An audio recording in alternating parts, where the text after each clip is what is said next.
সম্মানিত ভিউয়ার্স, দেশ ও দেশের বাইরে থেকে যারা আমার ভিডিও দেখছেন তাদের সবাইকে আমার পক্ষ থেকে, রূপসী বাংলার পক্ষ, আমার মোবাইল ও ইউটিউব চ্যানেলের পক্ষ থেকে জানাই আন্তরিক শুভেচ্ছা ও সালাম। সবাই কেমন আছেন? আশা করি নিশ্চয়ই আল্লাহর রহমতে ভালো আছেন।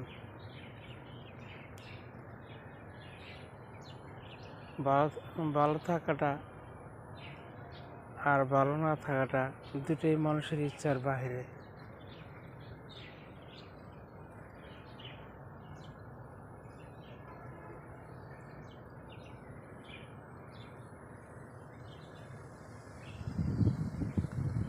বর্তমান যে আবহাওয়ার যে পরিস্থিতি, এর মধ্যে অনেকেই অসুস্থ, কেউ ভালো থাকতে পারতেছে না, কেউ ভালো না থাকলেও সে ঠিক মতো নিজের যত্ন নিতে পারতেছে না। সুস্থ থাকে আল্লাহ পাকের ইচ্ছা, আল্লাহর নিয়ামত। তার প্রতিকূল আবহাওয়ার মধ্যে যে যেখান থেকে আছেন সবাইকে আমার শুভেচ্ছা ও অভিনন্দন। বিশেষ করে দেশের বাইরে, বাংলাদেশের বাইরে যারা আছেন তাদের সবাইকে শুভেচ্ছা ও অভিনন্দন।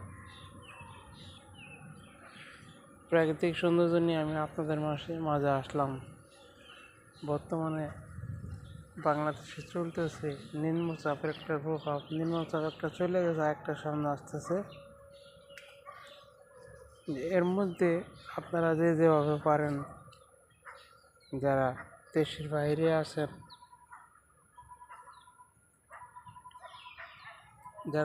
বাইরে আছেন, একে অপরকে সহযোগিতা করবেন। নিজের হাত দেওয়া না, যদি কিছু পারেন আর্থিকভাবে তাদের জন্য কিছু সহযোগিতা করবেন। তারা বর্তমানে খুব খারাপ অবস্থায় আছে, বিশেষ করে চট্টগ্রামের মানুষ এবং অন্যান্য জেলার মানুষ। আর যারা দেশের ভিতরে আছেন তারা সবাই সরাসরি গিয়ে অবশ্যই চেষ্টা করবেন তাদের জন্য কিছু করার। এই একটা কাজ, এটা হলো মানবিক কাজ। মানবিক কাজটা, এই কাজ যদি আপনারা কেউ সাহায্য করতে পারেন, তাহলে এই কাজের উসিলাও তো আপনারা আল্লাহর কাছ থেকে মুক্তি পাইতে পারেন।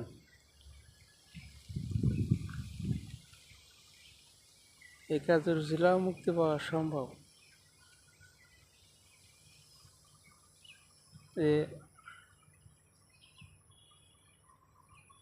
এমন একটা কাজ যে কাজটা সবাই করার সুযোগ পায় না। বিশেষ করে অনেক মানুষে যারা কোটিপতি, যারা ধনী, তারা রাস্তায় নেমে গেছে সেজন্য, এই মানুষের সেবার জন্য। কারণ বিভিন্ন জায়গায় পানি উঠছে, কোন জায়গায় উঠছে, কোন জায়গায় ওঠে নাই। তাই এটা হলো কি আল্লাহর একটা পরীক্ষা, যে আমার কাজের জন্য কে কতটুকু সহযোগিতা করতে পারে, এগুলো বোঝার জন্য। তাই প্রাকৃতিক দৃশ্য দেখানোর মধ্যে আমি আপনাদেরকে একটা কথাই বলতে চাই, যে আল্লাহকে পেতে হলে আল্লাহর হুকুম মানতে হবে। আল্লাহর হুকুম মানতে হলে আল্লাহর বান্দা, অসহায়, এতিম, গরিব, মিসকিন যারা আছে তাদেরকে দান সৎকার করতে হবে। দান সৎকার কীভাবে করবেন? বহুত উপায় আছে। উপায় হলো, আপনারা যারা বর্তমানে দান সৎকার করছেন, তারা তো করতেছেন, আর যারা করবেন তাদের কাছ থেকে আমি একটা কথা জানতে চাই, যে আপনারা কি হালাল উপায় করতেছেন না হারাম? যদি হালাল উপায় দান করেন, তাহলে আপনারা যে 5 টাকা দিবেন, সেই 5 টাকায় সফলকামী। আর যদি হারাম উপায় করেন, তাহলে সেটা যদি 5 লাখও হয়, এটা হয়তো আপনি দিতে পারেন, কিন্তু ওই গরিব লোকটা কী অবস্থা আছে চিন্তা করে দিয়েন। 5 লাখ টাকা দিলেন, কীভাবে দিলেন?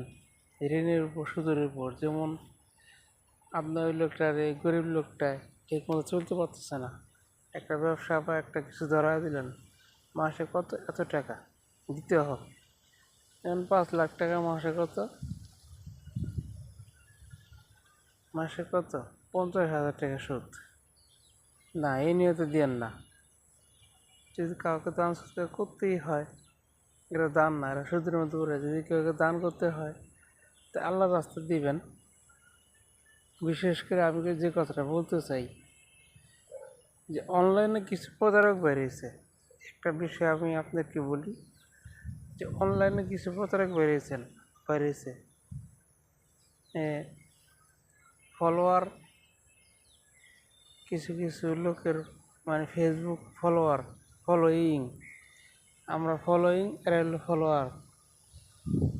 মানে যে এরা কি করে, হাটে খুঁজে দেখে কে কোন জায়গায় ফলোয়ার আছে, পায় না, খুঁজে পায় না।